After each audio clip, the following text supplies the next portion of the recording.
Hey Fragrance family, I'm David, I'm a Fragrance Bro, of course your best source for everything fragrance related. Today I have another episode in my niche upgrades and clones series.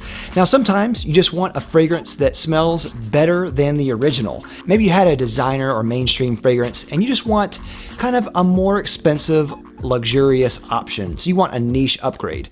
Or maybe you like a niche fragrance, but you'd like something a little bit cheaper. Well, these are going to give you two choices at different price points so you can make up your mind about which you would like.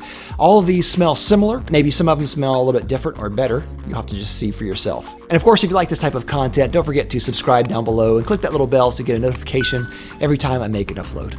All right, the first two that we're going to talk about are Bulgari Black by Bulgari and Ombre Loop by Rania J. Some of you might think this is a strange choice, but what I think is interesting about these is they both share kind of this rubbery quality. Bulgari Black is known for its kind of vanilla, powdery, almost rubber type of quality that it has. Ombre Loop is not known for being rubbery. It's supposed to be kind of an amber scent, and it is kind of amber-like, ambergris-like. It kind of bears a resemblance to both at the same time, but what I really love about it is it has kind of a rubbery quality to it. It reminds me somewhat of a niche upgrade to Bulgari Black in the best possible way. Now, I like Bulgari Black, but I love Ombre Loop. Ombre Loop is incredible. I think it's so much better and superior to Bulgari Black. But yeah, definitely worth it. It's more money, so take that into consideration, but something that you can try.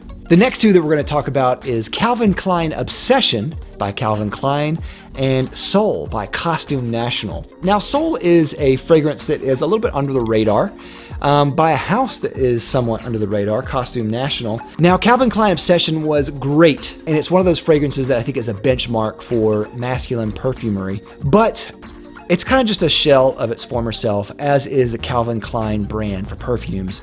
But what I really like about Soul is it takes that soul of Calvin Klein Obsession, it really amps it up.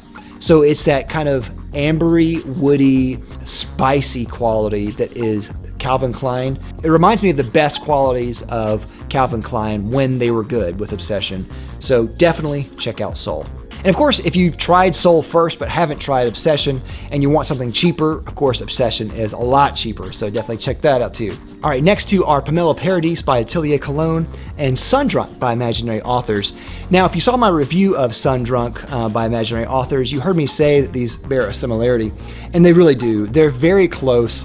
Pomelo Paradis is a magnificent grapefruit fragrance. I think it's fantastic. So obviously you can see I've used quite a bit of this. But when I tried Sundrunk by Imaginary Authors, I was like, Pomelo what?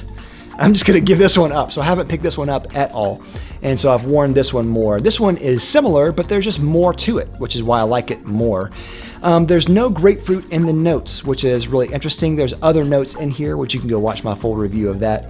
But what I really like about it is it takes Pomelo Paradis as the heart, kind of, and just adds to the top and adds to the base. Now, this is an interesting one because the price difference between these two is probably not huge, but I wanted to bring this up because sometimes there is a fragrance that comes along that just does something better than the original one, even if it's the same price. And I think that's the case here, where Sundrunk is just a little bit better than Pomelo Paradis. And my last set of choices here is Tom Ford Vineeth Fatale and Juliet Has a Gun Vanilla Vibes. Now, the comparison between both of these is really the kind of floral vanilla thing going on. So Vineeth Fatale is heavier, and I think some people will like that more. It is not as heavy as like a traditional vanilla scent. Whereas Vanilla Vibes is a lot lighter in the way that it's presented and formulated.